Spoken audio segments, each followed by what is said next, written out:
Welcome back, horror fans, cinephiles, and giallo enthusiasts. This is Tanner Leeser, your host for all things giallo here on The King in Giallo. Our next stop on our journey through giallo cinema is the third giallo film from Lucio Fulci, Don't Torture a Duckling, released on September 29th, 1972. Well, let's waste no time and get right into it. Here is Don't Torture a Duckling, Overview.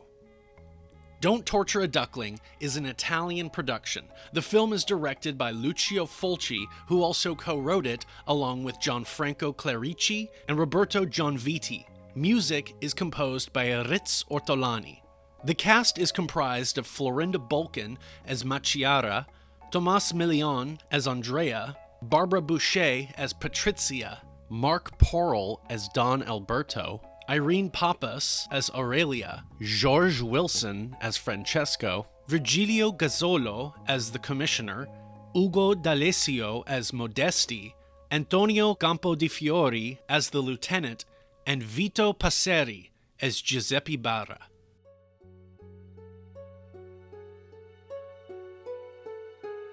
The plot follows a remote, insular Italian village thrown into turmoil by a string of brutal child murders.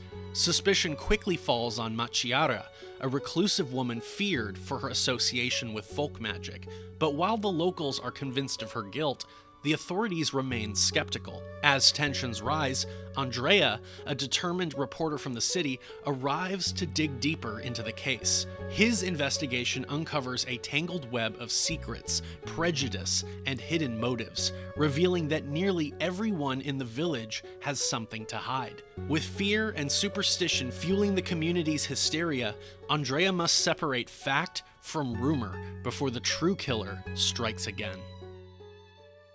To many highbrow critics who only know Lucio Fulci through his later gore-soaked zombie outings, the director is often dismissed as a derivative provocateur. What those so-called cinephiles frequently overlook is the sheer range of Fulci's career. Long before the splatter, Fulci had proven himself in comedies, musicals, spaghetti westerns, and, crucially, some of the most compelling gialli of the 1960s and 70s. Among these, Don't Torture a Duckling stands out as arguably his crowning achievement. Fulci himself would later cite it as his personal favorite of all the films he ever made. One of the film's most striking qualities is its refusal to hide its Italian identity. Rather than use a fashionable international setting, Fulci grounds the story in a rarely depicted rural corner of Italy, a place defined by superstition, bigotry, and a deep mistrust of outsiders.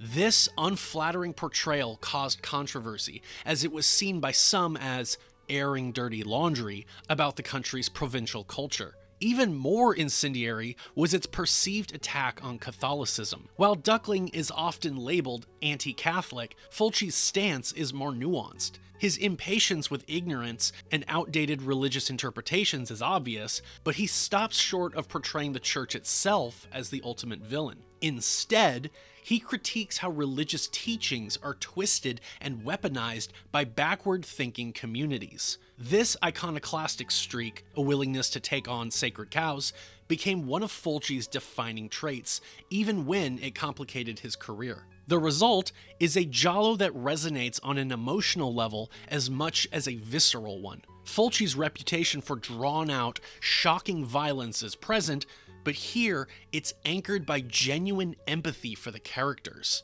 The film's most famous sequence, the public chain-whipping of a key character by a mob of inbred locals, remains one of the most powerful set pieces in his entire career. It works not only because of its technical brilliance in editing, cinematography, music, and effects, but because the audience feels genuine outrage at the injustice unfolding. The climax delivers a similar impact, even if Fulci lingers on the destruction of a prop body a few beats too long. The emotional weight of the scene makes it forgivable. From start to finish, the story is tightly constructed. While some viewers have called the police procedural elements a bit dry, Fulci integrates them seamlessly, maintaining a logical flow from one clue to the next without resorting to clumsy contrivances. The contrast between enlightened city officials and the superstitious villagers may be obvious, but Fulci makes it clear that ignorance and prejudice aren't limited to one side. The premise, a series of child murders, instantly sets the film apart from most gialli, making it more unsettling and more open to criticism. Fulci stages these killings with restraint, but the very theme of destroyed innocence gives them a haunting weight. Central to the film's theme of intolerance is Maciara, played by Florinda Bolkan. One of Fulci's most memorable misfit characters, she lives on the fringes of the village, shunned for her beliefs and feared for her association with black magic. When the murders begin, the locals decide she's guilty purely because she's different. Instead of waiting for the police, they mete out their own savage form of justice. In many ways, Maciara mirrors Bob from Fulci's later City of the Living Dead, 1980, an outsider condemned for failing to fit into societal norms. Fulci's sympathies clearly lie with these outcasts, whom he sees as purer than the hypocritical, violent community that condemns them. Visually, Fulci is at the top of his game. Working with cinematographer Sergio Dofizzi, he juxtaposes the sun-blasted openness of the countryside with claustrophobic, worn interiors, creating a palpable sense of atmosphere. The editing is sharp, and Ritz Ortolani's score ranks among his finest. The chain-whipping scene is elevated by the inspired choice to let music from a nearby radio partly drown out the screams, blending into Ortolani's achingly beautiful Quei giorni insieme a te, performed by Ornella Vanoni. Not all of the music is Ortolani's. Rhythm by Luis Bacalov and Riccardo Cocciante, and Crazy by Wes and the Airedales appear earlier in the sequence. The latter band had also provided the earworm song used to torment Carol Baker in Orgasmo. Ortolani would later repurpose a small piece of his Duckling score for Cannibal Holocaust, 1980. The cast is exceptional, and interestingly, none of the principal actors are actually Italian. Bolkan is Brazilian, Tomas Milian, Cuban-American, Barbara Bouchet, German-American, Irene Pappas, Greek, and Marc Porel and George Wilson, French. Bolkan, reuniting with Fulci after A Lizard in a Woman's Skin, 1971, delivers a fierce yet heartbreaking performance as Maciara, making the most of her limited screen time. Milian, appearing in his second Fulci film after Beatrice Cenci, 1969, plays it understated, avoiding unnecessary quirks and giving the role quiet credibility. Bouchet is unforgettable as Patrizia, a decadent city transplant whose outsider status makes her a suspect. Her most controversial scene, seducing a young boy, drew the attention of censors and even led to Fulci's arrest on child endangerment charges. These were dropped when he proved that the actors' shots were filmed separately, with the close-up of the boy actually featuring an adult dwarf stand-in, Domenico Semeraro. If you look closely, Semeraro's facial features differ clearly from Marcello Tambora, who played Michela. Tambora would later joke that he wished he could have filmed the scene himself, though his parents didn't even allow him to watch the film until he was 15. Boucher's English-language voice was dubbed by another actress. Elsewhere in the cast, George Wilson, who had worked with Fulci on Beatrice Cenci and appeared in Valerian Borotchek's Blanche, 1971, adds gravitas. Irene Pappas is excellent as the tormented Aurelia, while Marc Porel shines as Don Alberto, a priest hiding his own secrets.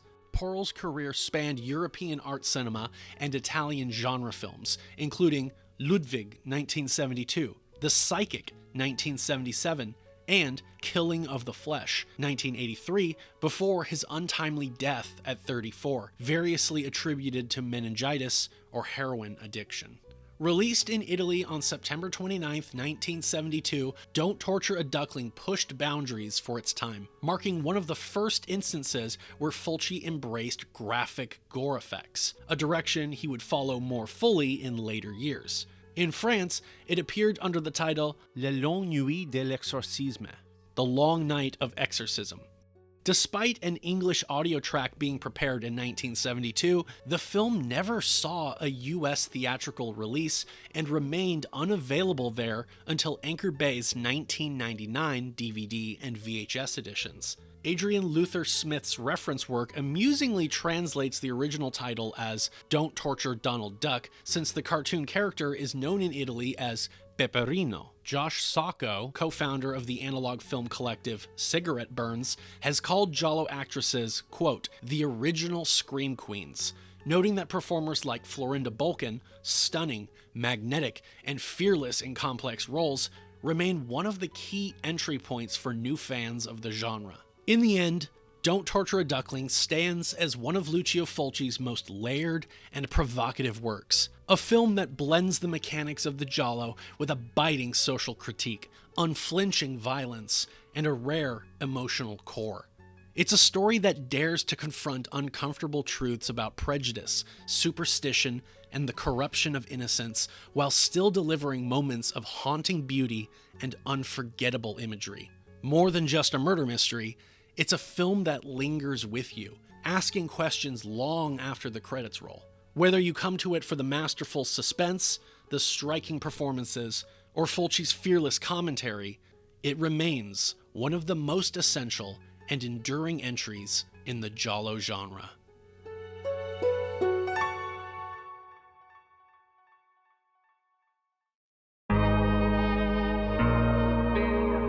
Thank you for watching this overview video. As of the time of recording this, Don't Torture a Duckling can be found on Tubi, Plex, Amazon Prime, the Roku channel, plus on many sites. Don't forget to support these movies by buying them on physical media wherever possible. Stay tuned for my unscripted movie review for Don't Torture a Duckling, as well as the Jolly Tally. Comment your predictions for the AZ score for the movie and the final Jolly Tally score. Thank you very much for your continued support. This is Tanner Leeser for The King in Giallo, and if nothing else, I'll see you next time.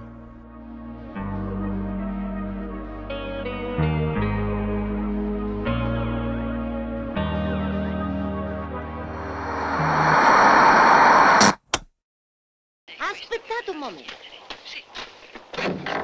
Se non paghi, non guardi.